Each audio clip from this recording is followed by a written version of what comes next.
मेरे प्यारे देशवासियों, नमस्कार। मन की बात के 110वें एपिसोड में आपका स्वागत है। हमेशा की तरह इस बार भी हमें आपके ढेर सारे सुझाव, इनपुट्स और कमेंट्स मिले हैं और हमेशा की तरह इस बार भी ये चुनौती है कि एपिसोड में किन किन विषयों को शामिल किया जाए। मुझे पॉजिटिविटी से भरे एक से बढ़कर एक इनपुट्स मिले हैं। इनमें बहुत सारे ऐसे देशवासियों का जिक्र है जो दूसरों के लिए उम्मीद की किरण बनकर उनके जीवन में बेहतरी लाने में जुटे हुए हैं। साथियों, कुछ ही दिन बाद 8 मार्च को हम महिला दिवस मनाएंगे। ये विशेष दिन देश की विकास यात्रा में नारी शक्ति के योगदान को नमन करने का अवसर होता है।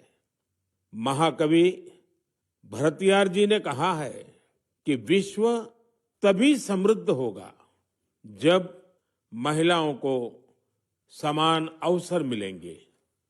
आज भारत की नारी शक्ति हर क्षेत्र में प्रगति की नई ऊंचाइयों को छू रही है। कुछ वर्ष पहले तक किसने सोचा था कि हमारे देश में गांव में रहने वाली महिलाएं भी ड्रोन उड़ाएंगी, लेकिन आज ये संभव हो रहा है। आज तो गांव-गांव में ड्रोन दीदी की इतनी चर्चा हो रही है, हर किसी की जुबान पर नमो ड्रोन दीदी, नमो ड्रोन दीदी ये चल पड़ा है। हर कोई इसके विषय में चर्चा कर रहा है। एक बहुत बड़ी जिज्ञासा पैदा हुई है और इसलिए मैंने भी सोचा कि क्यों ना इस बार मन की बात में एक नमो ड्रोन दीदी से बात की जाए। हमारे साथ इस वक्त नमो ड्रोन दीदी सुनीता जी जुड़ी हुई हैं, जो उत्तर प्रदेश के सीतापुर से हैं। आइए उनसे बात करते हैं। सुनीता देवी जी, आपको नमस्कार। नमस्ते सर। अच्छा सुनीता जी, पहले मैं आपके विषय में जानना चाहता हूँ, आपके परिवार के विषय में जानना चाहता हूँ। थोड़ा कुछ बता दीजिए। सर, हमारे परिवार में 2 बच्चे हैं, हमें हस्बैंड हैं, माता जी हैं मेरी। आपकी पढ़ाई क्या हुई Sunita ji? Sir, BA final है। और वैसे घर में कारोबार वगैरह क्या है? कारोबार वगैरह खेती-बाड़ी संबंधित करते हैं, खेती वगैरह। अच्छा सुनीता जी, ये ड्रोन दीदी बनने का आपका सफर कैसे शुरू हुआ? आपको ट्रेनिंग कहाँ मिली? कैसे कैसे बदलाव क्या आया? मुझे पहले से जानना है। जी, सर ट्रेनिंग हमारी फूलपुर इफ्को में हुआ था इलाहाबाद में, और वहीं से हमको ट्रेनिंग मिली है। तो तब तक आपने ड्रोन के विषय में सुना था कभी? सर, सुना नहीं था। एक बार ऐसे देखे थे, कृषि विज्ञान केंद्र जो सीतापुर का है, वहाँ पे हमने देखा था। पहली बार वहाँ देखा था हमने ड्रोन। सुनीता जी, मुझे ये समझना है कि मानो आप पहले दिन गए, जी पहले दिन आपका ड्रोन दिखाया होगा, फिर कुछ बोर्ड पे पढ़ाया गया होगा, कागज पे पढ़ाया गया होगा, फिर मैदान में ले जाके प्रैक्टिस, क्या क्या हुआ होगा? आप मुझे बस समझा सकती है पूरा वर्णन? जी सर, पहले दिन सर हम लोग जब गए हैं तो उसके दूसरे दिन से हम लोगों की ट्रेनिंग शुरू हुई थी। पहले तो थ्योरी पढ़ाई गई थी, सब क्लास चले थे 2 दिन। क्लास में ड्रोन में क्या क्या पार्ट हैं, कैसे कैसे आपको क्या क्या करना है, ये सारी चीजें थ्योरी में पढ़ाई गई थी। तीसरे दिन सर हम लोगों का पेपर हुआ था। उसके बाद में फिर सर एक कंप्यूटर पे भी पेपर हुआ था। मतलब पहले क्लास चला, उसके बाद में टेस्ट लिया गया, फिर प्रैक्टिकल करवाया गया था हम लोगों का। मतलब ड्रोन कैसे उड़ाना है, कैसे कैसे मतलब आपको कंट्रोल कैसे संभालना है, हर चीज सिखाई गई थी प्रैक्टिकल के तौर में। फिर ड्रोन काम क्या करेगा, वो कैसे सिखाया? सर ड्रोन काम करेगा कि जैसे अभी फसल बड़ी हो रही, बरसात का मौसम या कुछ भी, ऐसे बरसात में दिक्कत होती, खेत में फसल में हम लोग घुस नहीं पा रहे हैं, तो कैसे मजदूर अंदर जाएगा। तो इसके माध्यम से हम बहुत फायदा किसानों को होगा और वहाँ खेत में घुसना भी नहीं पड़ेगा। हमारा ड्रोन जो हम मजदूर लगा के अपना काम करते हैं, वो हमारा ड्रोन से मेड़ पे खड़े होके हम अपना वो कर सकते हैं। कोई कीड़ा मकोड़ा अगर खेत के अंदर है, उससे हमें सावधानी भी बरतनी रहेगी, कोई दिक्कत नहीं हो सकती है। और किसानों को भी बहुत अच्छा लग रहा है सर। हमने 35 एकड़ स्प्रे कर चुके हैं अभी तक। तो किसानों को भी समझ है कि इसका फायदा है। जी सर, किसानों को बहुत संतुष्ट होते हैं, कह रहे हैं बहुत अच्छा लग रहा है, समय का भी बचत होता है, सारी सुविधा आप खुद देती हैं, पानी, दवा सब कुछ आप साथ में रखती हैं और हम लोगों को सिर्फ आके खेत बताना पड़ता है कि कहाँ से कहाँ तक मेरा खेत है और सारा काम आधा घंटे में ही निपटा देती। तो ये ड्रोन देखने के लिए और लोग भी आते होंगे फिर तो। सर बहुत भीड़ लग जाती है, ड्रोन देखने के लिए बहुत सारे लोग आ जाते हैं। जो बड़े बड़े फार्मर्स लोग हैं वो लोग नंबर भी ले जाते हैं कि हम भी आपको बुलाएंगे स्प्रे के लिए। अच्छा, क्योंकि मेरा एक मिशन है लखपति दीदी बनाने का। अगर आज देश भर की बहनें सुन रही हैं, तो एक ड्रोन दीदी आज पहली बार मेरे साथ बात कर रही है, तो क्या कहना चाहेगी आप? जैसे आज मैं अकेले ड्रोन दीदी हूँ, तो ऐसी हजारों बहनें आगे आए कि मेरे जैसे ड्रोन दीदी वो भी बने। और मुझे बहुत खुशी होगी कि जब मैं अकेली हूँ, मेरे साथ में और हजारों लोग खड़े होंगे तो बहुत अच्छा लगेगा कि हम अकेले नहीं, बहुत सारे लोग हमारे साथ में ड्रोन दीदी के नाम से पहचानी जाती हैं। चलिए सुनीता जी, मेरी तरफ से आपको बहुत बहुत बधाई। ये नमो ड्रोन दीदी, ये देश में कृषि को आधुनिक बनाने का एक बहुत बड़ा माध्यम बन रही है। मेरी बहुत बहुत शुभकामनाएं। Thank you sir. Thank you. साथियों, आज देश में कोई भी क्षेत्र ऐसा नहीं है जिसमें देश की नारी शक्ति पीछे रह गई हो। एक और क्षेत्र जहां महिलाओं ने अपनी नेतृत्व क्षमता का बेहतरीन प्रदर्शन किया है, वो है प्राकृतिक खेती, जल संरक्षण और स्वच्छता। केमिकल से हमारी धरती माँ को जो कष्ट हो रहा है, जो पीड़ा हो रही है, जो दर्द हो रहा है, हमारी धरती माँ को बचाने में देश की मातृशक्ति बड़ी भूमिका निभा रही है।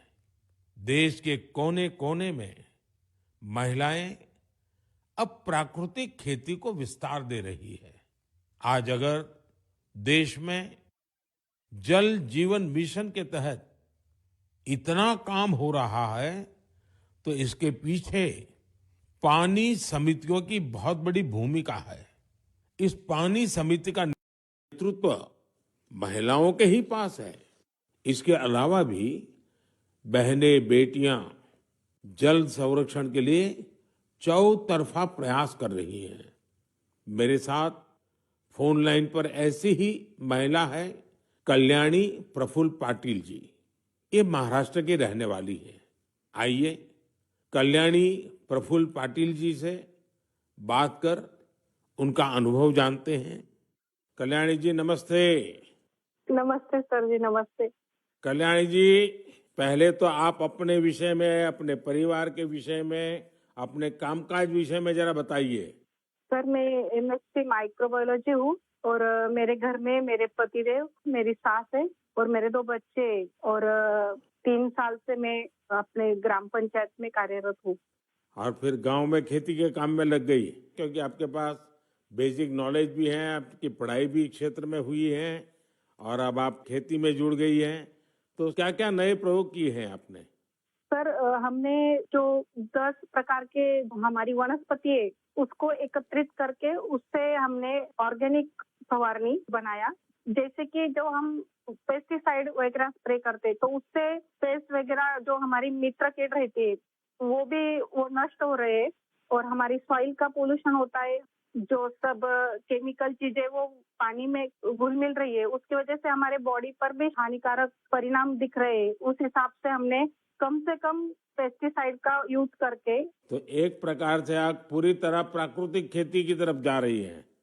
हाँ, जो अपनी पारंपरिक खेती है सर वैसे हमने की पिछले साल। क्या अनुभव आया प्राकृतिक खेती में? सर जो हमारी महिला है उनको जो खर्च है वो कम लगा और जो प्रोडक्ट है सर तो वो समाधान था कि हमने विदाउट पेस्ट वो किया है, क्योंकि अब कैंसर के प्रमाण जो बढ़ रहे हैं तो जैसे शहरी भागों में तो है लेकिन गांव में भी हमारे उसका प्रमाण बढ़ रहा है। तो उस हिसाब से अगर आप अपने आगे के परिवार को अपने सुरक्षित करना है तो ये मार्ग का अवलंबना जरूरी है। इस हिसाब से वो महिलाएं भी सक्रिय सहभाग इसके अंदर दिखा रही है।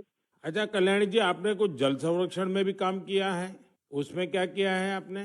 सर, रेन वाटर हार्वेस्टिंग जो हमारे शासकीय जितने भी इमारतें जैसे कि प्राथमिक शाला हुई, आंगनवाड़ियाँ हुए, हमारी ग्राम पंचायत की जो बिल्डिंग है, वहाँ के जो पानी है बारिश का वो सब इकट्ठा करके हमने एक जगह पे कलेक्ट किया हुआ है। और जो रिचार्ज शाफ्ट है सर, कि बारिश का पानी जो गिरता है वो जमीन के अंदर परकोलेट होना चाहिए, तो उस हिसाब से हमने 20 रिचार्ज शाफ्ट हमारे गांव के अंदर किए हुए हैं और 50 रिचार्ज शाफ्ट का सैंक्शन हो गया है। अब जल्दी ही उसका भी काम चालू होने वाला है। चलिए कल्याणी जी, आपल्याशी बोलून खूप आनंद झाला. तुम्हाला खूप खूप शुभेच्छा. सर धन्यवाद, सर धन्यवाद. मलाही तुमच्याशी बोलून खूप खूप आनंद झाला. म्हणजे माझ्या आयुष्याचं संपूर्ण सार्थकी लागलं माझं जीवन असं मी समजते. बस सेवा करा. चलिए, आपका नाम ही कल्याणी है तो आपको तो कल्याण करना ही करना है. धन्यवाद जी, नमस्कार. धन्यवाद सर, धन्यवाद. साथियों, चाहे सुनीता जी हो या कल्याणी जी, अलग अलग क्षेत्रों में नारी शक्ति की सफलता बहुत प्रेरक है. मैं एक बार फिर हमारी नारी शक्ति की इस स्पिरिट की हृदय से सराहना करता हूं. मेरे प्यारे देशवासियों, आज हम सबके जीवन में टेक्नोलॉजी का महत्व बहुत बढ़ गया है. मोबाइल फोन, डिजिटल गैजेट्स हम सबकी जिंदगी का अहम हिस्सा बन गए हैं. लेकिन क्या आप कल्पना कर सकते हैं कि डिजिटल गैजेट्स की मदद से अब वन्य जीवों के साथ तालमेल बिठाने में भी मदद मिल रही है. कुछ दिन बाद 3 मार्च को विश्व वन्य जीव दिवस है. इस दिन को वन्य जीवों के संरक्षण के प्रति जागरूकता फैलाने के उद्देश्य से मनाया जाता है. इस वर्ष वर्ल्ड वाइल्ड लाइफ डे की थीम में डिजिटल इनोवेशन को सर्वोपरि रखा गया है.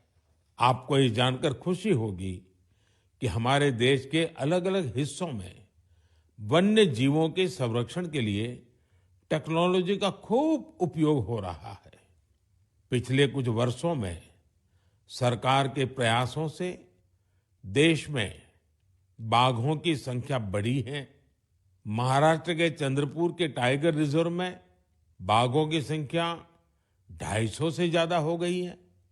चंद्रपुर जिले में इंसान और बाघों के संघर्ष को कम करने के लिए आर्टिफिशियल इंटेलिजेंस की मदद ली जा रही है. यहाँ गांव और जंगल की सीमा पर कैमरे लगाए गए हैं. जब भी कोई बाघ गांव के करीब आता है तब एआई की मदद से स्थानीय लोगों को मोबाइल पर अलर्ट मिल जाता है.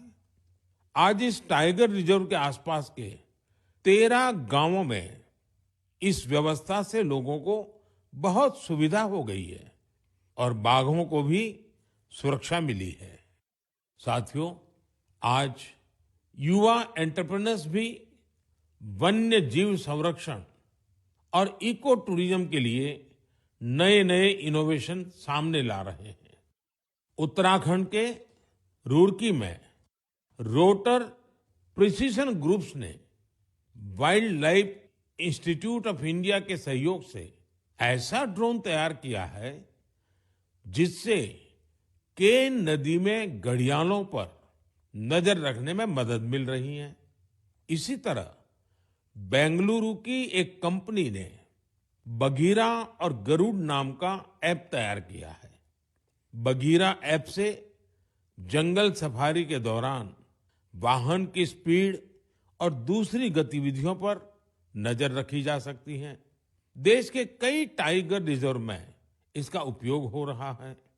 आर्टिफिशियल इंटेलिजेंस और इंटरनेट ऑफ थिंग्स पर आधारित गरुड़ ऐप को किसी सीसीटीवी से कनेक्ट करने पर रियल टाइम अलर्ट मिलने लगता है.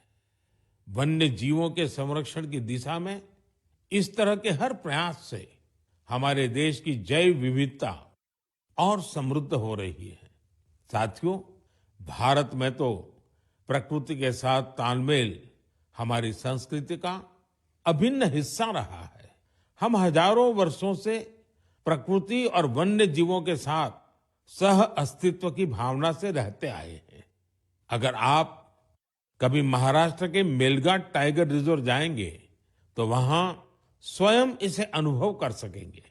इस टाइगर रिजर्व के पास खटकरी गांव में रहने वाले आदिवासी परिवारों ने सरकार की मदद से अपने घर को होम स्टे में बदल दिया है।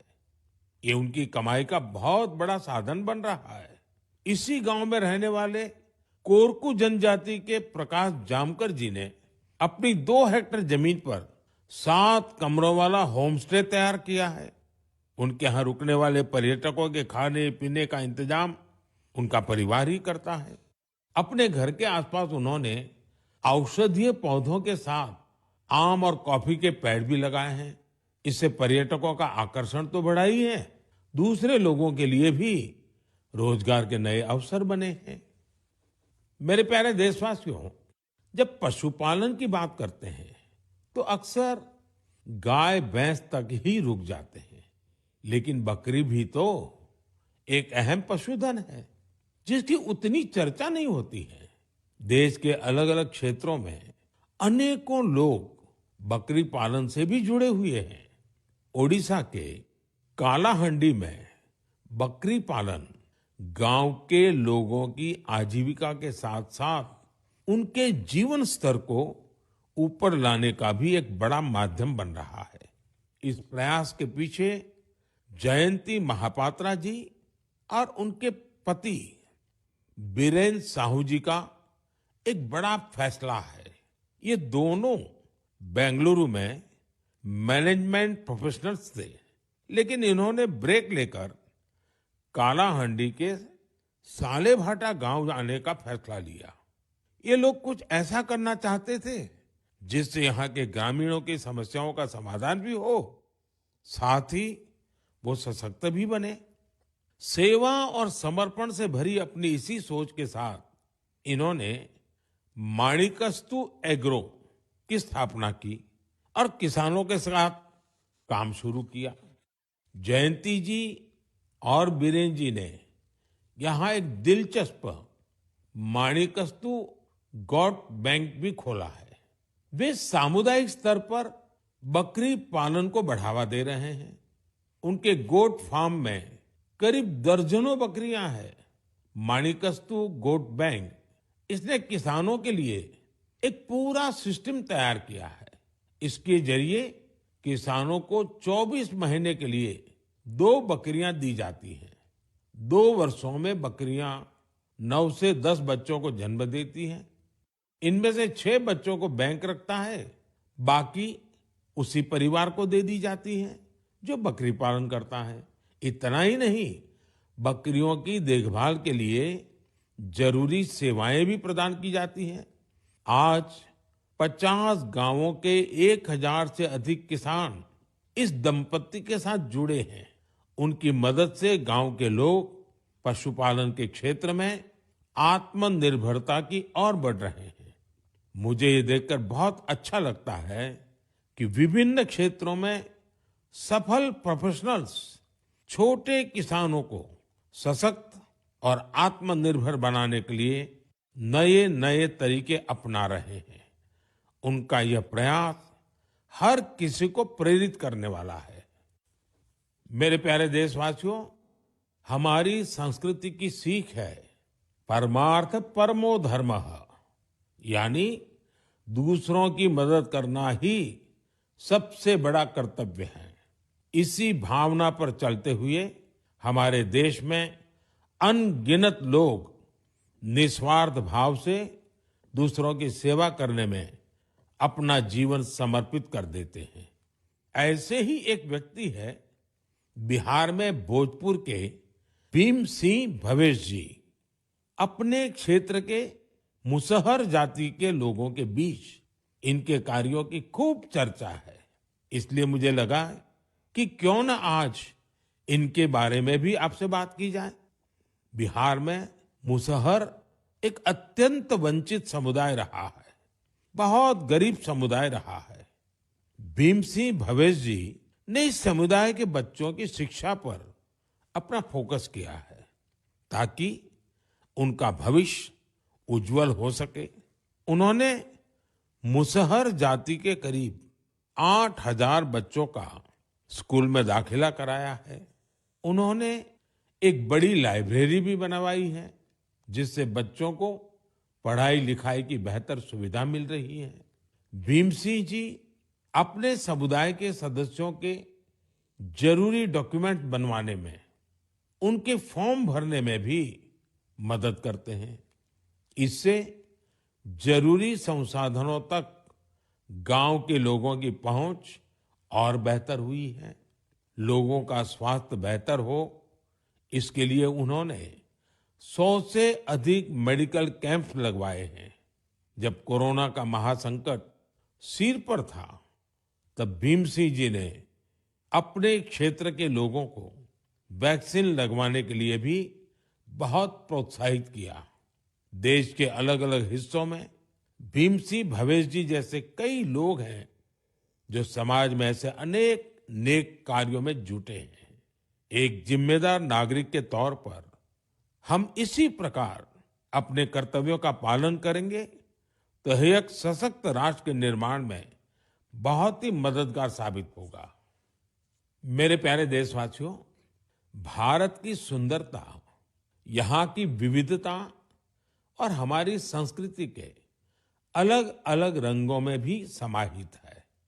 मुझे ये देखकर अच्छा लगता है कि कितने ही लोग निस्वार्थ भाव से भारतीय संस्कृति के संरक्षण और इसे सजाने संवारने के प्रयासों में जुटे हैं।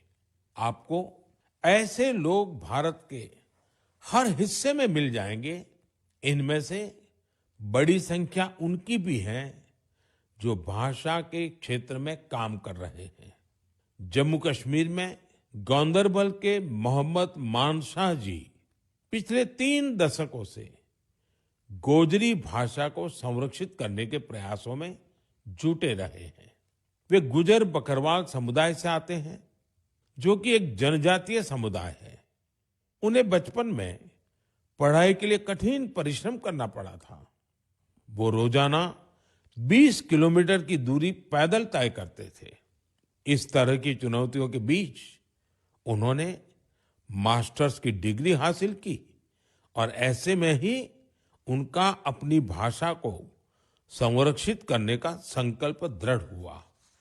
साहित्य क्षेत्र में मानशाह जी के कार्यों का दायरा इतना बड़ा है कि इसे करीब 50 संस्करणों में सहेजा गया है। इनमें कविताएं और लोकगीत भी शामिल हैं। उन्होंने कई किताबों का अनुवाद गोजरी भाषा में किया है। साथियों, अरुणाचल प्रदेश में तिरप के बनवंग लोसू जी एक टीचर है। उन्होंने वांचो भाषा के प्रसार में अपना अहम योगदान दिया है। यह भाषा अरुणाचल प्रदेश, नागालैंड और असम के कुछ हिस्सों में बोली जाती है। उन्होंने एक लैंग्वेज स्कूल बनवाने का काम किया है। इसके वांचो भाषा की एक लिपि भी तैयार की है।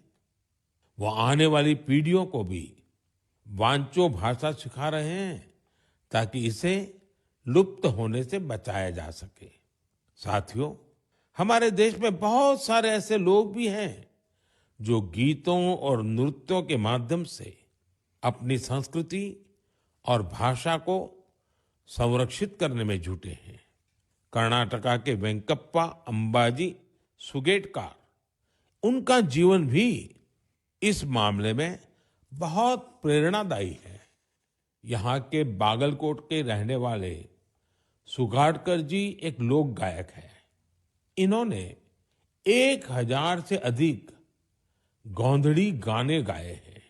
साथ ही इस भाषा में कहानियों का भी खूब प्रचार प्रसार किया है। उन्होंने बिना फीस लिए सैकड़ों विद्यार्थियों को ट्रेनिंग भी दी है।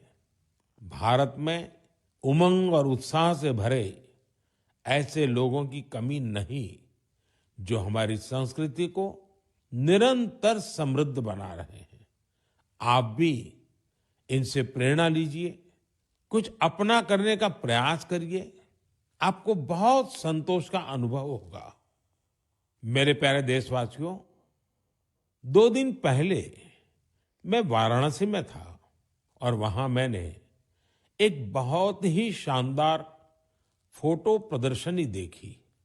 काशी और आसपास के युवाओं ने कैमरे पर जो मोमेंट कैप्चर किए हैं वो अद्भुत है। इसमें काफी फोटोग्राफ्स ऐसी हैं जो मोबाइल कैमरे से खींची गई थी। वाकई आज जिसके पास मोबाइल है वो एक कंटेंट क्रिएटर बन गया है। लोगों को अपना हुनर और प्रतिभा दिखाने में सोशल मीडिया ने भी बहुत मदद की है।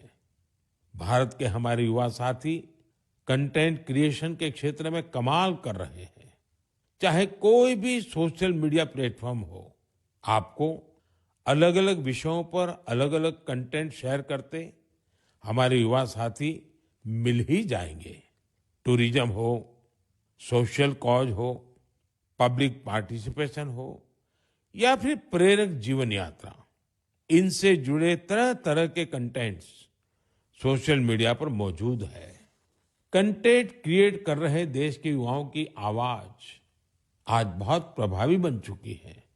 उनकी प्रतिभा को सम्मान देने के लिए देश में नेशनल क्रिएटर्स अवार्ड शुरू किया गया है।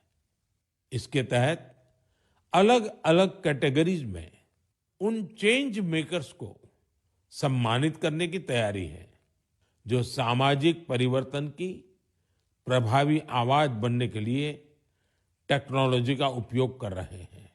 यह कॉन्टेस्ट माईगॉव पर चल रहा है और मैं कंटेंट क्रिएटर्स को इससे जुड़ने के लिए आग्रह करूंगा। आप भी अगर ऐसे इंटरेस्टिंग कंटेंट क्रिएटर्स को जानते हैं तो उन्हें नेशनल क्रिएटर्स अवार्ड के लिए जरूर नॉमिनेट करें।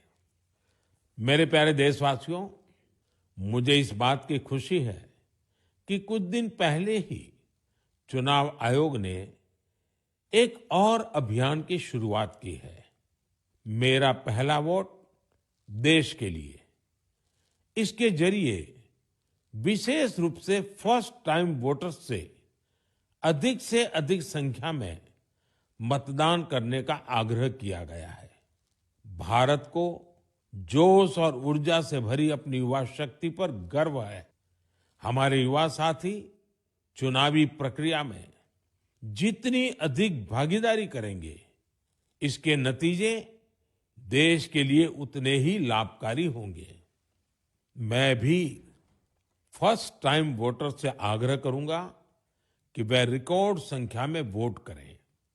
18 का होने के बाद आपको 18वीं लोकसभा के लिए सदस्य चुनने का मौका मिल रहा है।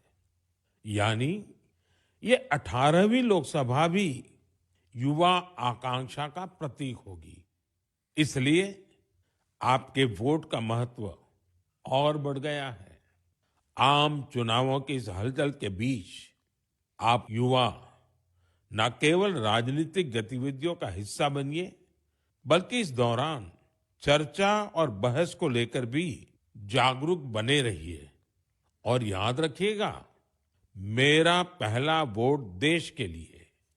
मैं देश के इन्फ्लुएंसर्स को भी आग्रह करूंगा, चाहे वो खेल जगत के हो, फिल्म जगत के हो, साहित्य जगत के हो, दूसरे प्रोफेशनल्स हो या हमारे इंस्टाग्राम और यूट्यूब के इन्फ्लुएंसर्स हो, वो भी इस अभियान में बढ़ चढ़कर हिस्सा लें और हमारे फर्स्ट टाइम वोटर्स को मोटिवेट करें।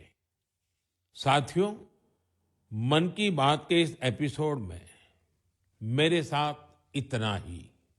देश में लोकसभा चुनाव का माहौल है और जैसा कि पिछली बार हुआ था, संभावना है कि मार्च के महीने में आचार संहिता भी लग जाएगी।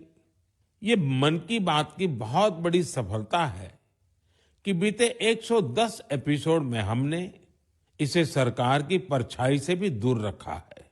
मन की बात में देश की सामूहिक शक्ति की बात होती है, देश की उपलब्धि की बात होती है। ये एक तरह से जनता का, जनता के लिए, जनता द्वारा तैयार होने वाला कार्यक्रम है। लेकिन फिर भी राजनीतिक मर्यादा का पालन करते हुए लोकसभा चुनाव के इन दिनों में अब अगले 3 महीने मन की बात का प्रसारण नहीं होगा। अब जब आपसे मन की बात में संवाद होगा तो वो मन की बात का 111वां एपिसोड होगा। अगली बार मन की बात की शुरुआत 111 के शुभ अंक से हो तो इससे अच्छा भला क्या होगा। लेकिन साथियों, आपको मेरा एक काम करते रहना है। मन की बात भले 3 महीने के लिए रुक रहा है, लेकिन देश की उपलब्धियां थोड़ी रुकेंगी। इसलिए आप मन की बात हैशटैग के साथ समाज की उपलब्धियों को, देश की उपलब्धियों को सोशल मीडिया पर डालते रहें। कुछ समय पहले एक युवा ने मुझे एक अच्छा सुझाव दिया था। सुझाव ये कि मन की बात के अब तक के एपिसोड में से छोटे छोटे वीडियो YouTube शॉर्ट्स के रूप में शेयर करना चाहिए। इसलिए मैं मन की बात के श्रोताओं से आग्रह करूंगा कि ऐसे शॉर्ट्स को खूब शेयर करें। साथियों, जब अगली बार आपसे संवाद होगा तो फिर नई ऊर्जा, नई जानकारियों के साथ आपसे मिलूंगा। आप अपना ध्यान रखिए। बहुत बहुत धन्यवाद। नमस्कार।